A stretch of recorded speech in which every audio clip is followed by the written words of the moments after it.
Today, we are going to have a very important discussion on enhancing institutional governance beyond the Societies Act of 1860. This is very important because we want our autonomous institute to grow further and develop more excellent programs and produce human capital and knowledge capital. Otherwise, if they start doing some mistake, we'll be really feeling that it is very difficult to correct. Too often we read in the paper a leading CEO of a particular organization has been suspended. It is a really tough thing to know. We have to really look for methods which will help them to have a better way of governing the institution. Let us consider governance autonomous institutes in India. In the 1950s and the 60s, the Government of India established many regional institutes, national institutes in technical education in cooperation with various advanced countries. The governance of these institutions are based on the Societies Act of 1860. These institutes have been provided with academic, administrative, and financial autonomy. They are governed by Board of Governors constituted by the government. This Act provides only basic governance, but the board has to take all needed initiatives for helping the institute to come to excellence. The government supersedes the board in policy formulation, implementation, evaluation, and development. Having constituted a board, sometimes the government takes the all initiatives. Many decisions the board would be subjected to further analysis by the government. The board decision has come. The government member says, we will discuss later and provide the feedback. So there is a need for critical evaluating the Societies Act itself, since many institutes do not achieve excellence. Let us see the problems in implementation of development projects. Many autonomous institutions, the board is not aware of this sanctioned project. There are many deviations in the implementation of the projects. The CEOs take all decisions to keep the board in dock. The CEOs would deviate all rules and the norms of the good governance. They submit the limited copies which suit them, but the governance is based on Societies Act. So they always keep the policy in their mind, prepare the document and submit. Hence, there is a need for enlarge the role of the board. Let us see the governing board. The board has to strategically plan the programs, activities, and projects to meet the growing needs of the technical education. But there are many conflicts between the government representative and the chairman of the board. Let us see the Societies Act of 1860. Most of the autonomous institutes in India are registered under the Societies Act of 1860. The decisions are to be taken by the society. The government appoints a chairman of the society. Under the society, the Board of Governors is constituted. Most of the time, the members of the board represent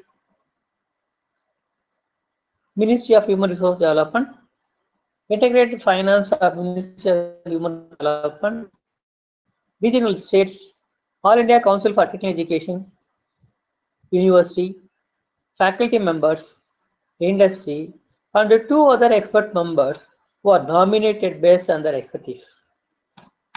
The CEO is the secretary of the Board of Governors.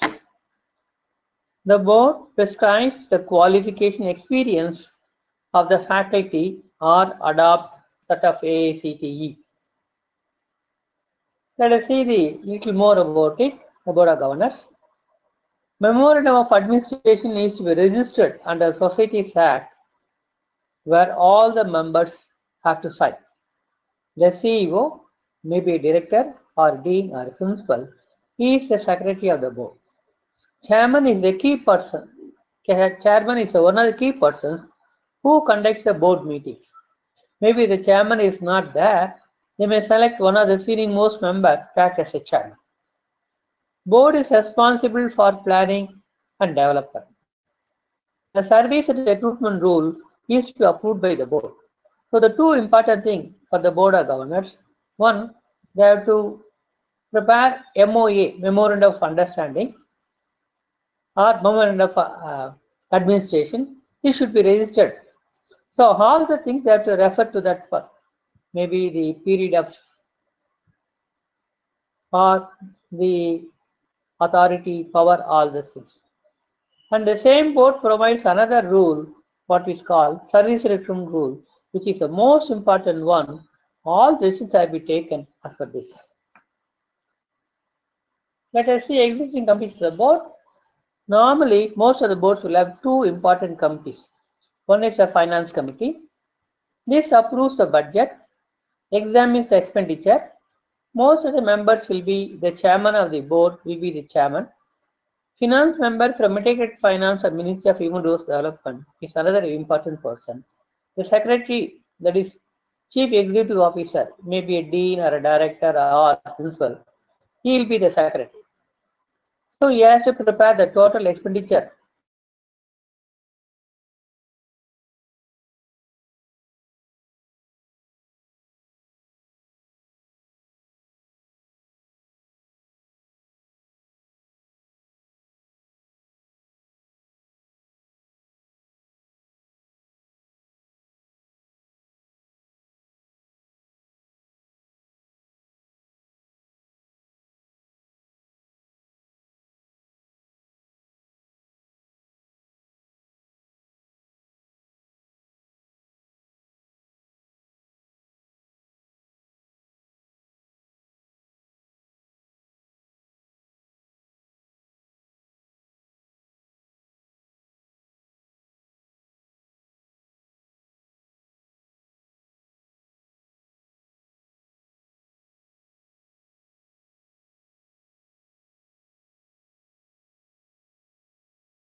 Hello, sir.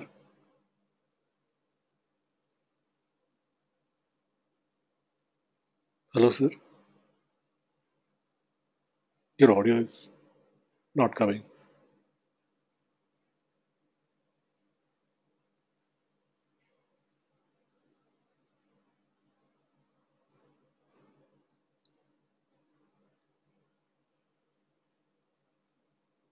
Means agenda to suit his needs. Many problems are not presented to the board.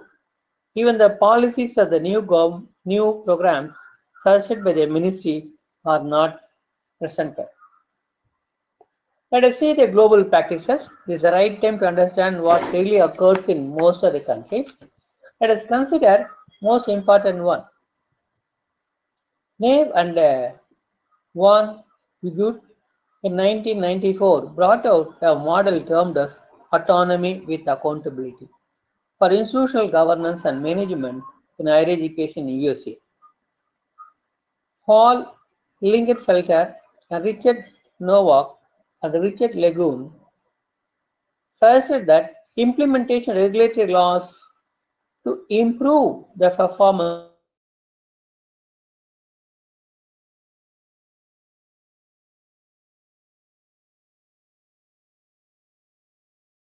under confirmation of board members, statewide governing boards. Let us see the desired roles of board of university governance. Phyllis and Palmieno in 2006 brought out this term. Engage in strategic planning. Assess a stated vision, mission, goals, and objectives of the institute. Support and monitor the effectiveness of implementation of interdisciplinary programs in emerging technology. Monitor and evaluate the effectiveness of various programs. Provide physical oversight and ensure physical integrity. Recruit and orient new trustees, especially the board members. Prepare for succession in board leadership. Assess the president, namely chief executive officer of the university or institute. Ensure academic integrity and student learning. Ensure university public image and standing. Let us compare what really occurs in Indian Parliament. Not only here, throughout the world, there are large number of committees. Let us see. The work done by the Indian Parliament is not only varied in nature, but also highly considerable in nature. The system of departmentally related standing committees was constituted in 1993. A good deal of its business transacted by 24 standing committees. They examine the bills that are referred to them. They also examine the expenditure plans of all ministries in the union budget. They examine the working of the departments and various schemes of the government. Ad hoc committees are appointed for specific purposes. Standing committees take up all important issues. So let us see the university committees and their responsibilities. This is actually given by Phyllis Palmieno in 2006, Director Faculty Governance in US. He just mentioned these committees: Academic Affairs Committee, Finance Committee, Audit Committee, Governance Committee, Executive Committee, and Ad hoc Committee. Let us see what each committee is meant for. Academic Affairs Committee ensures academic integrity of the university. Finance Committee ensures adequate financial control and monitoring. Audit Committee assesses the university's risk and monitor university activities versus board policies.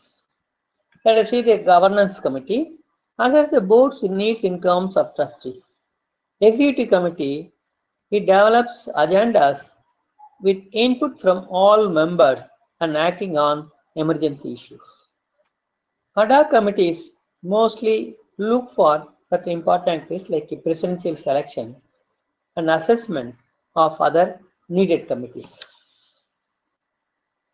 Let us see Australian government's reform package. They look at 4 important aspects. One is quality, second is equity, third is diversity, fourth is sustainability. And also National Project Implementation Unit, which really implemented World Bank projects under Tech Education 1, 2, 3, and also Technical Education Quality Program 1 and 2.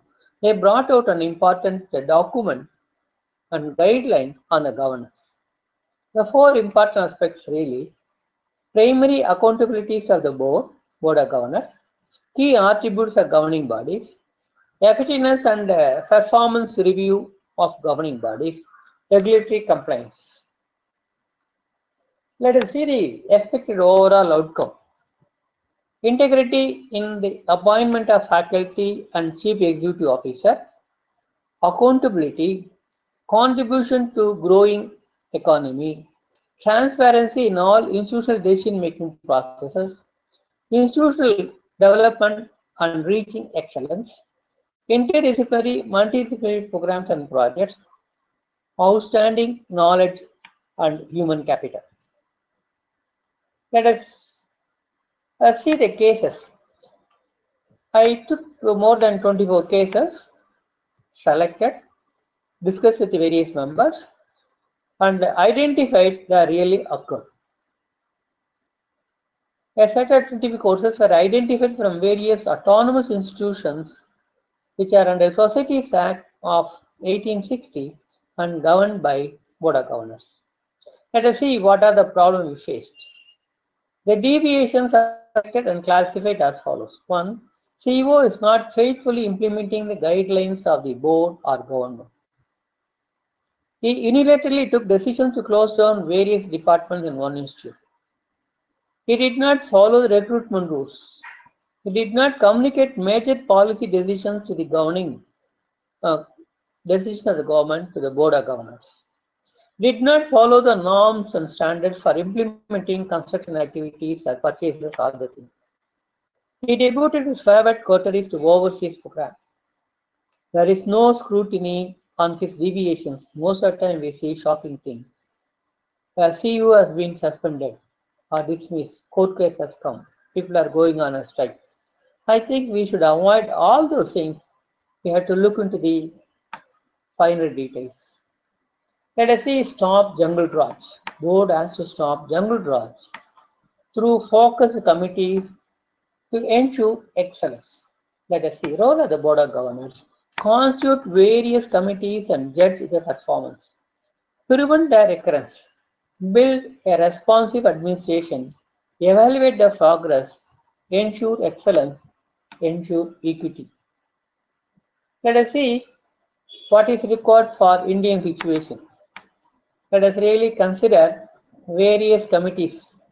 Academic Affairs Committee, Financial Control, Purchase, Audit Committee, Faculty Recruitment Internal Governance Committee, Institutional Governance Committee, and Ad hoc Committee. Let us consider each one of them separately. Academic Affairs Committee will review the academic affairs, planning new innovative programs, evaluate achievement, and suggest improvement. Financial Control, Purchase, and Audit Committee would review the use of sanctioned budget, purchases, audit the expenditure. Faculty Recruitment Internal Governance Committee recruit the faculty staff based on service recruitment rules or AICTE rule to meet the needs of the institute. If they are not going to recruit, there will be a lot of vacancies. Most of the central institutes and the state institutes are having something like 40 to 50% vacancies. This is too difficult for the institute to grow. The students will be put into a lot of difficulties. Let us see the Institutional Governance Committee develop institutional strategic plan, faculty development, and performance appraisal. This particular one will help the institute when they are thinking of international collaboration, establishing a center in a foreign country, or developing research projects in consultation with some international agencies, bidding for projects outside India, bidding for the project in this level. This is required. The board can really help so that at later date one should not get surprised. Ad hoc committees will review the emerging development issues and also resolve them. These 5 committees are really required so that we'll be able to develop the institute in the best possible way. Without this, probably will face more and more problems. The society will not be surprised. Let us see learning from global and parliamentary practices. Constitute responsible focus committees and guide and to support the growth of the institution. If this is not done, most of the efforts taken by Government of India, getting funds from international projects or assistance from international institutions should really go in the best possible way. Let us see the summary.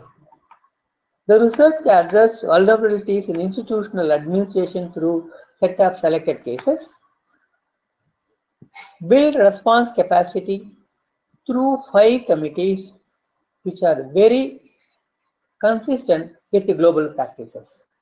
Academic Affairs Committee, Financial Control, Purchase and Audit Committee, Faculty Recruitment Internal Governance Committee, Ad hoc Committee whenever there is required. These committees would improve academic performance and contribute enough through knowledge capital and human capital. Now I can say this is a time for the members to think ask questions or probably send the questions to my email ID. I can prepare the answers and post them back. Thank you all. Thank you very much.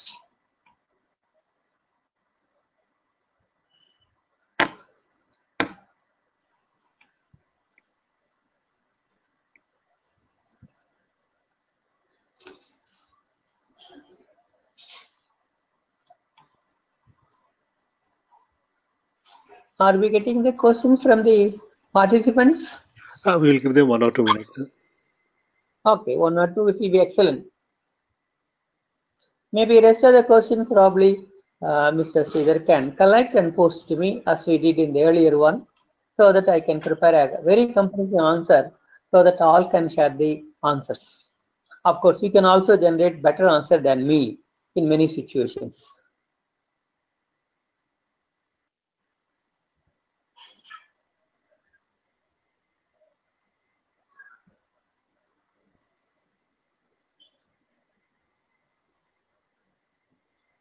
Yes, please, welcome.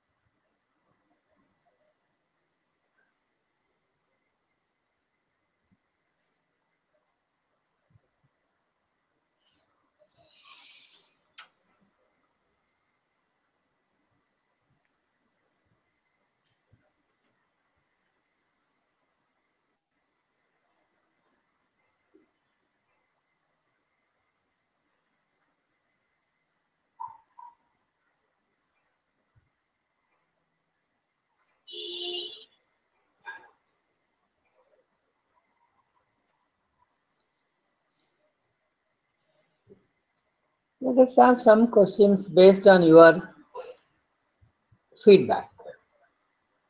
How admission as committee of policy is taken care of?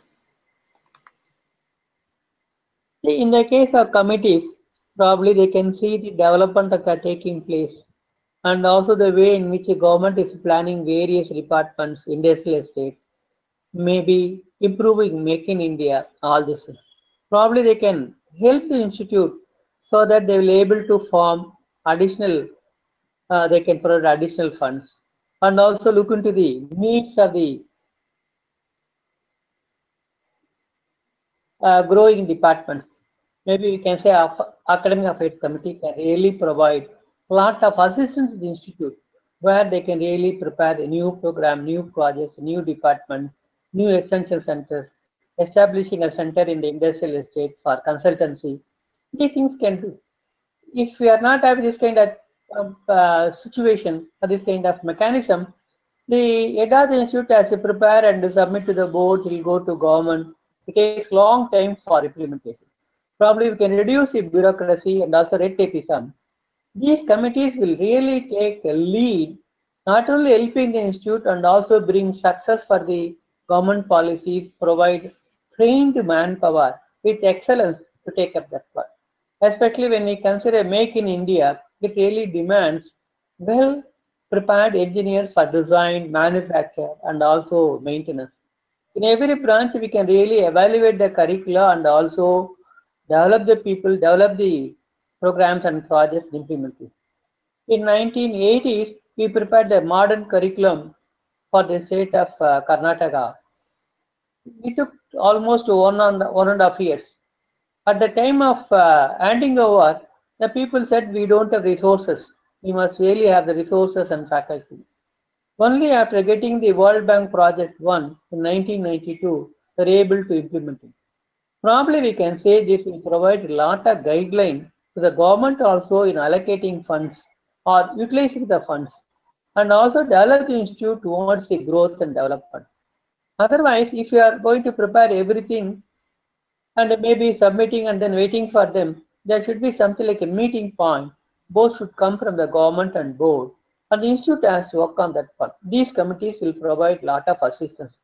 Academic Affairs Committee, Financial Control and Purchase Audit Committee, Faculty Recruitment Internal Governance Committee, and ad hoc committee. These committees are very much essential to accelerate the growth of the institute and also accelerate the growth of the faculty and also provide excellent trained manpower to meet challenges of MNCs and fast-growing industries in India. Now I can say more and more manufacturing companies in defense are coming. Government is taking a decision. Probably I can say in another program, I will give all the details. If you really go deep into this one, we need excellent multidisciplinary programs. Programs focused on design, manufacture, costing, maintenance. And also we need more consultancy center of the institute. If we consider these aspects, the board has to bless the institute, provide more assistance so that implementation becomes stronger, quicker, and also free from burden. This is what the committees will go. If something wrong occurs, they must identify the earliest time and correct it rather than allowing that go to the highest level where we expose our poor planning before the citizen of this country. Both should be considered in depth. These committees are very much essential. In higher education administration, you look into that one, the world is changing at a faster rate. Maybe we bring more and more institute under autonomy, the World Bank projects. Probably I can say some states, they have not formed even board of governors. The board of governors is there, no pressure is incident. They usually follow the same old method, time taking. In some institute I found more than 50% of posts are vacant.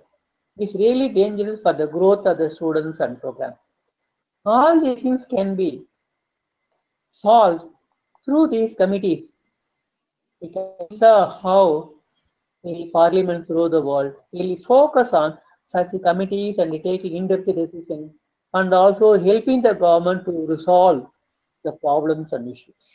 This is what we like to really see with respect to formation of committees which will help the institute to grow at a faster rate. How do we map CO and PO?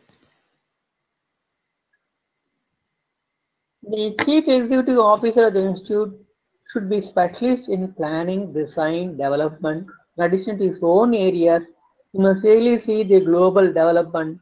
He must really look into the growth of the institutions and also how they really relate their programs with the industries, how they bring excellence through consultancy and also sponsored projects.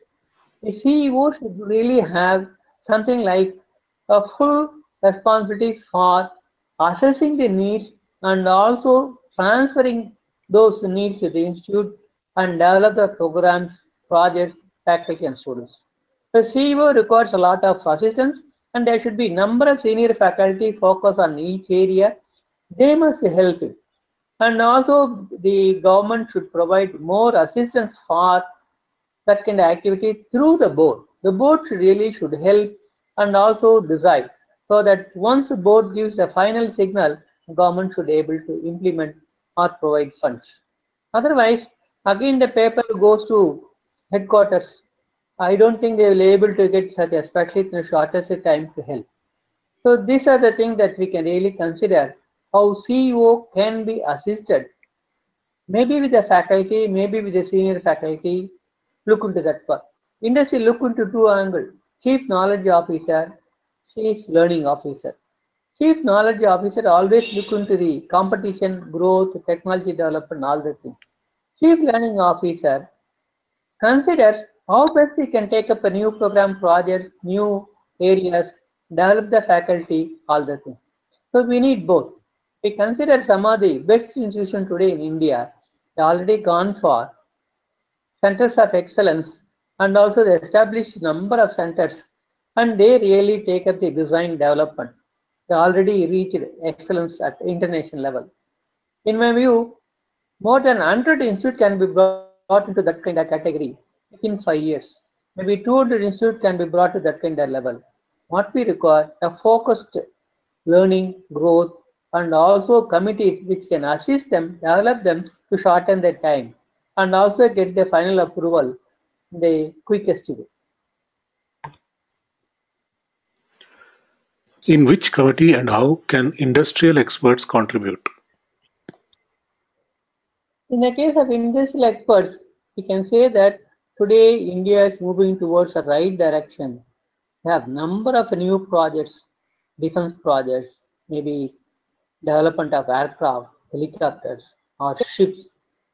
We can really say that we can really constitute committees in collaboration with them.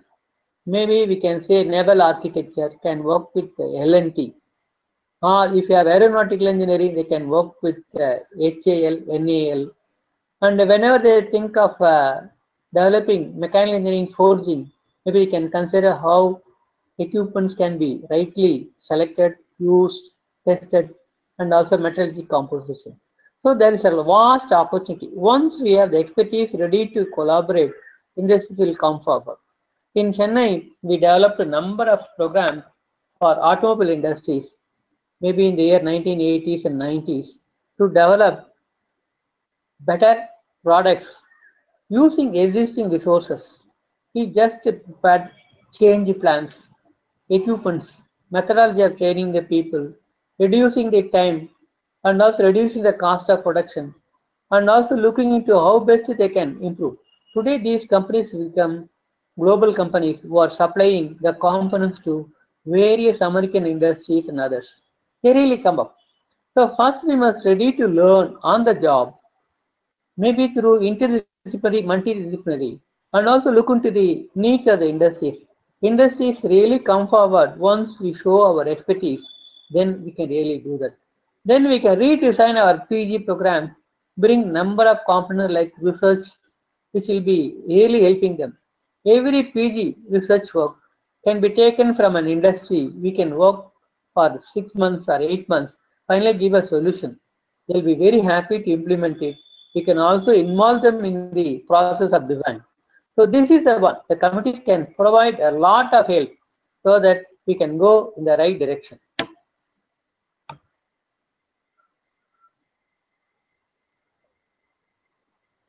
You mentioned 24 cases. What actions have been taken against individuals, institutions, where there have been institutional malpractices and bad governance? Yes, sir. These 24 courses are a very tough case, right? But it is in the paper. But there are many court cases where the CEOs have been asked to correct. In some cases, the board has taken a decision to modify. Some cases, board is not aware, now they are surprised.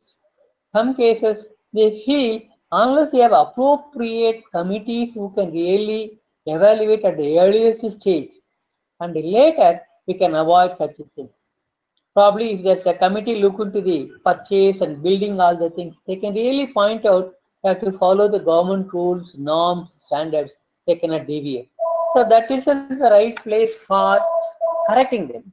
By leaving it later, probably we can say CBI enters the institute and then they brought out, then becomes a tough task. Every one of us feel why we have to allow that kind of bad thing to take place. So the 24 cases really selected based on various consideration, discussion, all the things. Finally, I can say, yes, let us really have appropriate committees who can really look into every aspect from the beginning end and will able to ensure we spend the money correctly and bring excellence in the program. We focus on the excellent candidates, students, and also continue to help the industry. So the most important thing, we must have fearless way in which rightly use information and get the approval at various stages so that we don't go in the wrong direction. The board can do a lot.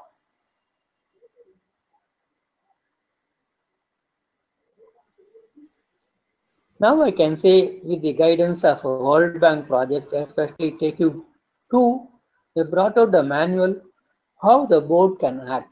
I think that is the best way to incorporate. All the decisions are displayed in their websites. All the outcomes of the board meetings are displayed there. So everybody can learn. Otherwise, we will not be having right information. The Societies Act gives only some basics. It doesn't really to suit. It only gives us a bureaucracy. But developed by the institutes more from creative angle, the challenge has to be taken. I feel the various committees can look into that part. Even the committee members need some exposure, the chairman needs some exposure.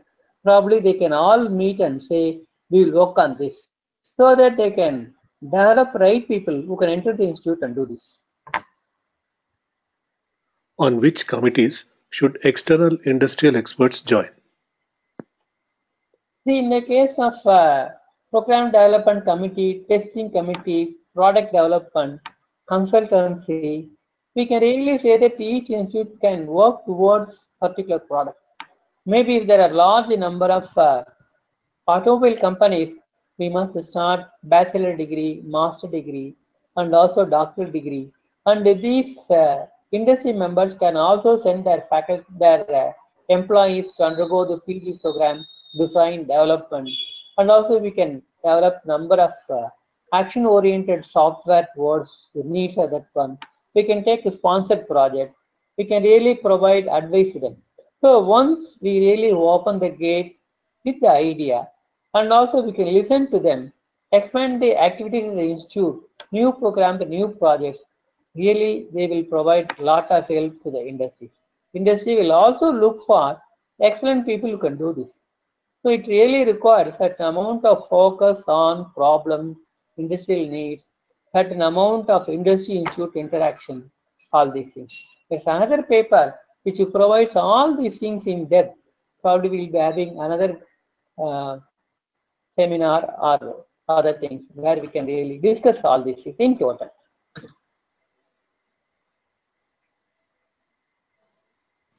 No more questions, sir. Thank you. Thank you for the webinar.